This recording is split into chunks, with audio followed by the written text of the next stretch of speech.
Coach, how's it feel to get that win over USC? Be honest with you, I didn't like the way we finished the game. So we got March coming up. I come here to try to get the 12th championship.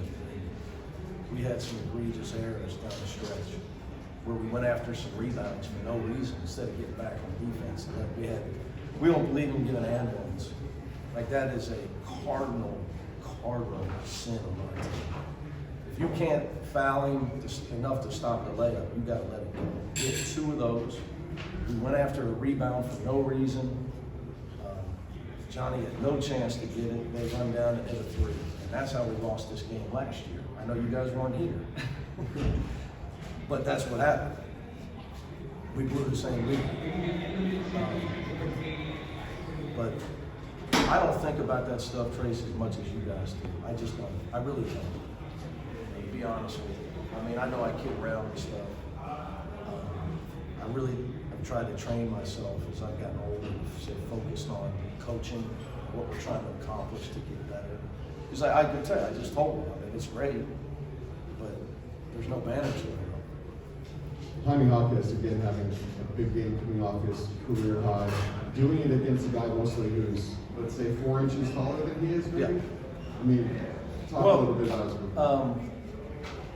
Peyton didn't get to play today because I just never felt that I had a chance to get him in with the intensity of the game.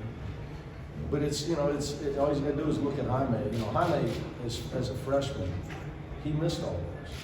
I mean, he gave us energy and hustle. He was far from the school. He would corkscrew it. He didn't get on balance. And, we believe in individual instruction. I work really hard with him personally on how to get on balance and be a scorer, a guy that scores or gets fouled. And he delivered for us. Obviously, Johnny practiced yesterday, and he's just far from that. He's far from where he will be, hopefully, if he can stay healthy. So right now, we need Jaime to score. The stat that really jumps out to me is 1 turnover, SC's 15, 21 points off a turnover. Difference in the game. I mean, that's a whole difference in the game. Tiger had 8 deflections, 7 steals to none, like you said, 21 3-points on turnovers. That's the story of the game. But that, which we did everything we could to let it back in. It's at that moment where I hear my mother, she passed away in 2005, telling me, "You're wasting your talent." I got a really high ACT score. Like, why am I coaching? Well, I could have been a financial player, I could have been a lawyer, I could have been anything. Did you want to open? My sister speaks Russian, fluent. She's got multiple degrees. I got a better score in the ACT than her. She's going to kill me. But I just, I wanted to be in the gym all the time with my dad. But at that moment, when they cut it to 2, I was questioning all my life decisions. Coach, you came in Coaching's a tough way. Everybody could live it sometimes. You're talking about how this almost went a similar way to last year. When you're talking to the guys in the huddle and timeouts or anything, do you bring that up at all? Like, not again, you can't let this happen again? Last year? Yeah. I love you, Sam, but that's not your best one. Just making sure. I know. To your point, what I bring up is you got to keep playing. You got to play to win. You can't just play to let the clock run out. You got to play to win. Once we let them back in, it was a minute 20, and it was our ball. I called time. I knew we were going to have to score. We got to execute and score. And we were in deep trouble. So Cody made a pass. He missed 3 layups to start the half, but that was a big shot. And also, free throws are a bit of an issue down there in the last 5 minutes. What were you thinking about that? Because we're 20 for 28. So what were we before that?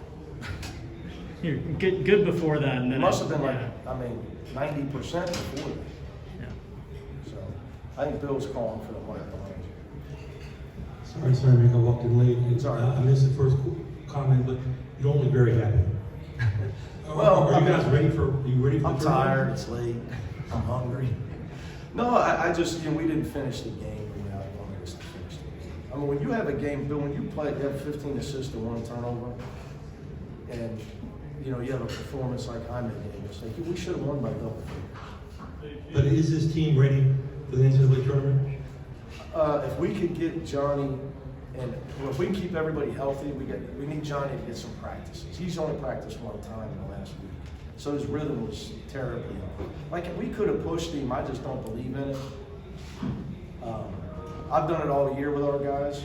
You know, injured guys, we've sat them out. We've tried to do everything we can to get the March fresh and healthy. So we're close. You know, now, you know, we got the Pac-12 tournament. Knock on wood, we can get through that. But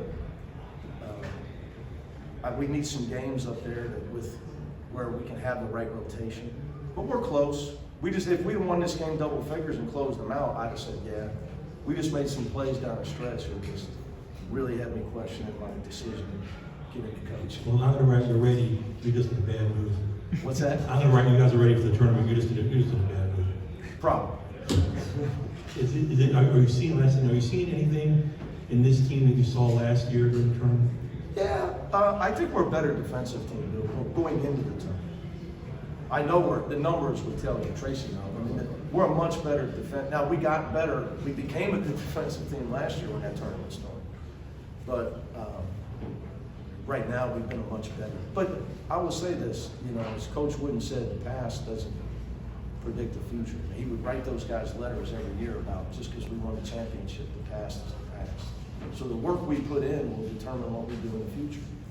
So, you know, what happened last year in March has nothing to do with it. I mean, if we can execute at a high level, I like our chances if we get one tournament.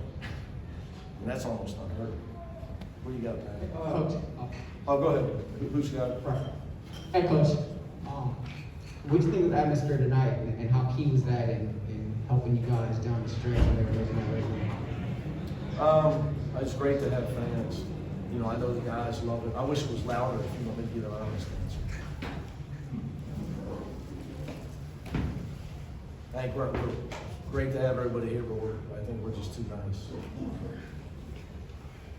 Compared to some of the places I've been and we've been. I've been played and said all week that this game was super important just for the LA sake of growing up in this rivalry and not having success in it yet. Did you sense that from your guys? Yeah, no, they were ready to win. Their energy and attitude was great all week, but it really always is. But I can say, I mean, they knew. But we have a lot of respect for them. Like, we knew that they played their worst game of the year the other night, so you know that they're going to watch film and they're going to respond. Andy's a great coach. Isaiah's a tremendous leader for them. Like, there was no doubt that they were going to come out and respond. They weren't going to play like they did the other night. Much too talented. They have too much pride. He's done such a good job building that program.